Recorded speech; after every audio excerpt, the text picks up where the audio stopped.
Welcome to the Hermitcraft recap. My name is Pixelriffs, our writer is LoyXP, and the documentary of village and pillage bugs masquerading as the Hermitcraft series continues into the 1.14.2 pre-releases. Up next, the Hermits find themselves struggling with the basic concept of light, entire chunks of land reverting to their original state, and entities disappearing randomly. Yes, including Docm's fabled bush, and most of ZombieCleo's crew. Crossbow guy is still here. There are actually crossbows in the game now. Trying to soften the blow, Xisuma unshelves the good old admin powers and goes over the damage, trying to fix up the lights and maybe structure block the armor stands back in from an older copy of the world. Oh, okay, well I guess I can tell the other hermits not all is lost, and if ever there is something broken, we now have a way to bring it back. That's terrific. Another problem arises when the perpetual raid bug hits the main tiger community village, throwing Grian here, for example, into a cycle of raids. I think I can handle this. No one needs to know what I did. Alright, so we have 5 raids now coming in. That's great. The solution to that is much less technical. They just trap one of the raiders in timeout in a pit and tell him to look busy so the game doesn't start another wave at them. In the meantime, there was an attempt to convince the game that the village isn't even there by removing all the beds attached, but that didn't work out. But of course, there's more to the new version of the game than just bugs, and there's more to the Hermits than just Mojang's most televised guinea pigs, so with that out of the way, let's take a look at all the events and mishaps that occurred on the Hermitcraft server this week. Don't mind me, this was not my plan to start the episode, but hey! Starting with Docm, whose piston bolts saw numerous casualties in the great entity disappearance of 2019. But hey, at least the pre-release fixed the redstone bugs, so now it's actually functional again. I'm sorry for the depressing news. Speaking of things performing their function, Concorp's captured foxes do a great job of stealing Doc's stuff as he tries to put together a rabbit-based player detector for a secret entrance he's working on, which he succeeds in producing after he's done fighting the infinite waves of crossbow-wielding maniacs. The end result is that his villager's composter workstation is now also an entrance to an underground base he plans to carve out below the village. To get inside, all you need to do is throw yourself into the trash and pretend you're bone meal. Might take some time, a little bit, boom, and we're down in the secret tunnels. I have the timing set very tight at the moment, so we take a little bit of damage, but it's not a problem, it's like neglectable. TFC takes advantage of the repaired piston bolt and heads out to see what all the fuss is about at the new village, after a minor detour to the border portal where all this madness began. Emerging from the village portal to discover his fellow hermits are out casually walking their pet rabbit, he spends a bit of time touring the village and poking at all the 1.14 bits before heading back to the community hub, only to find that he can't get back down without just leaping to his doom. So, I'm just gonna have to jump, probably die, and then come back for my stuff. Luckily, he has feather falling, so it really wasn't that bad. Inspired by the trip to the new village, he crafts some polished diorite furniture for the diorite room in his vault, but this transgression is repaid in the next episode where the lighting issues recur and his vault door still doesn't work, almost like it's self-aware. The glitches abound elsewhere on the server, and ImpulseSV might be the one who suffered most, but at least someone dropped off this cake in his redstone door, which he might not have noticed except for the giant vertical 10 on top. What? What? Checking his villagers still have the trades they had before the update, Impulse tries out scaffolding, declares it a worthwhile product, and sets up a shop for it in the Derp Mall. And then it just disappears, warping through time like it was never built in the first place. The Derp Mall gets hit by lighting issues, transforming it into Hermitcraft's hottest new nightclub, and when he goes to visit iTrade, yes, it's as bad as you expected. No. Any of them but him. They could have taken all of them. The game could have deleted everyone, but not him. So yeah, no more Mr. Nice Villager.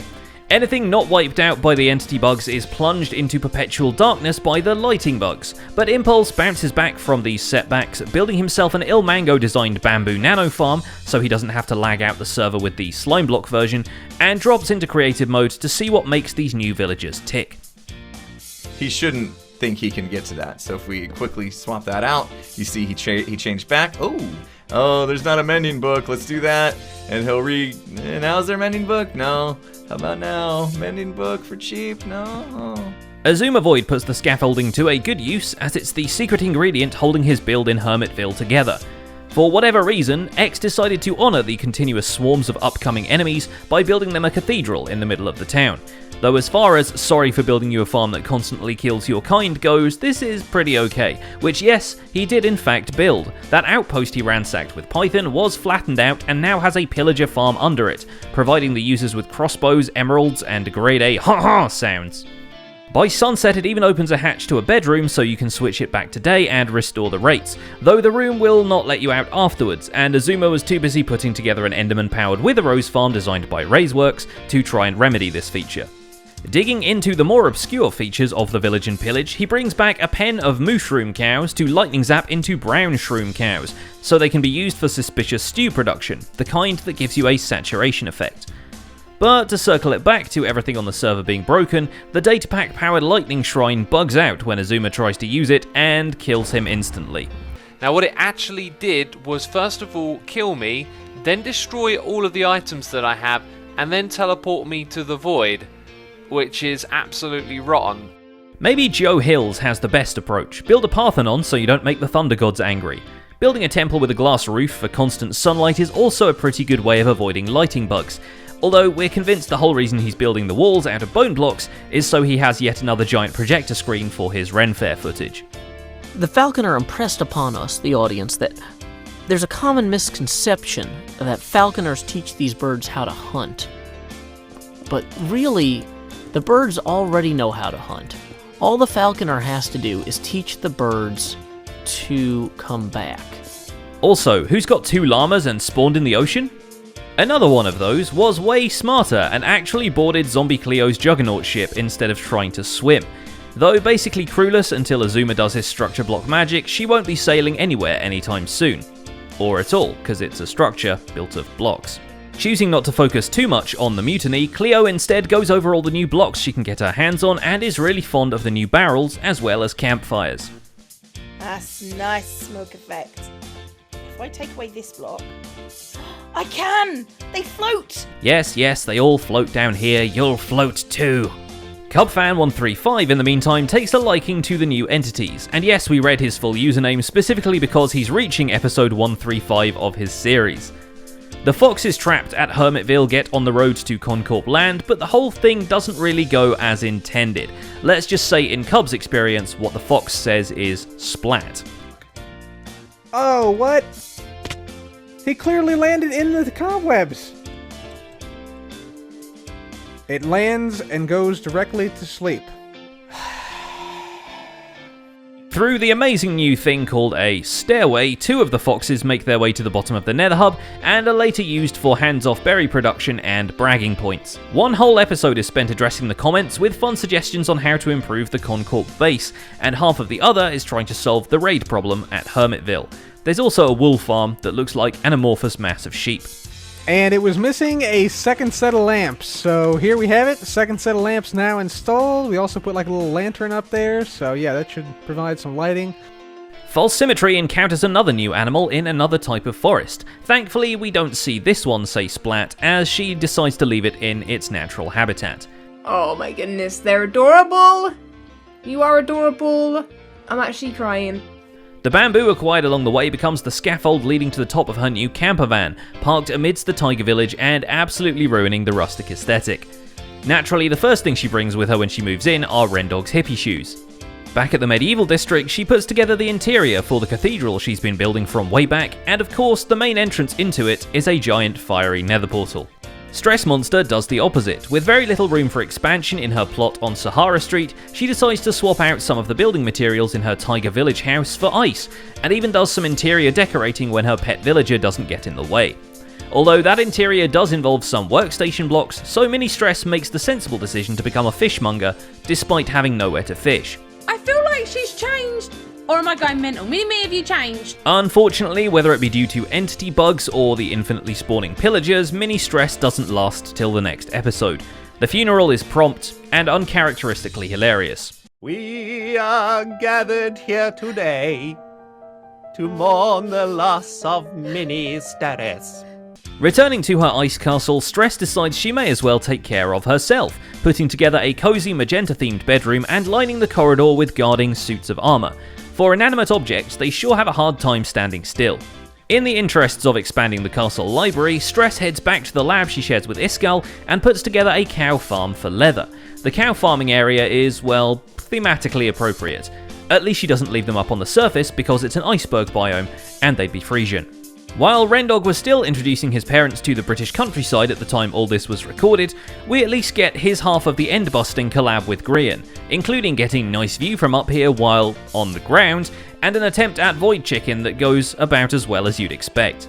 I'm out. You died! I'm out.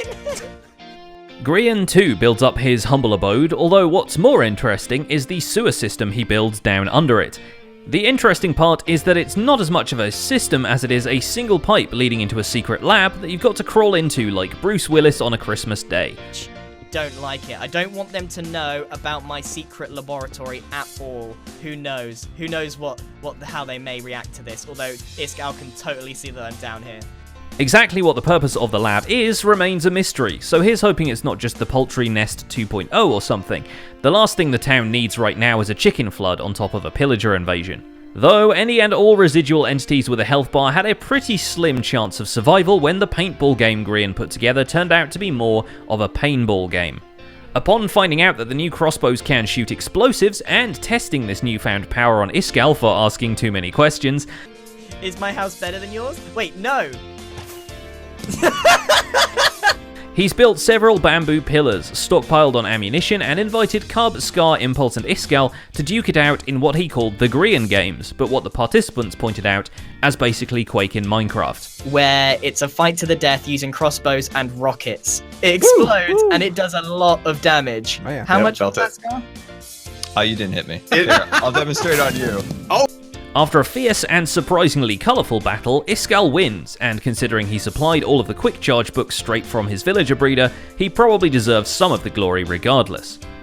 Like his server mates, Iskall has also been experimenting with villagers in creative mode, and he's still confused, but enjoying the heck out of it.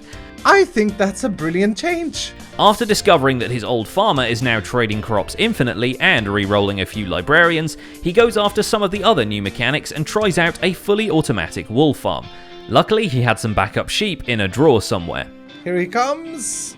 Sweet and all the way down. Oh, this is glory. No way!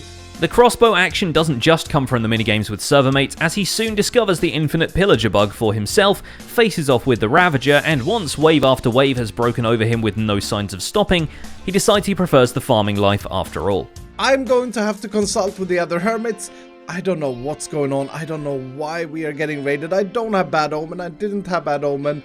This simply just went out of hands, and unfortunately, I can't defend the village. I can't defend Hermitville at the moment. And that's just about it for this week's recap. Our writer is LoyXP, and my name is PixelRiffs. I took a tour of FWhip's single-player world this week, and can assure you that the guy is an absolute madman. If building is your thing, don't miss that video in the end screen theatre. Don't forget to leave a like while you're still here, and subscribe so you won't miss future recaps. Thanks for watching, and we'll see you next week.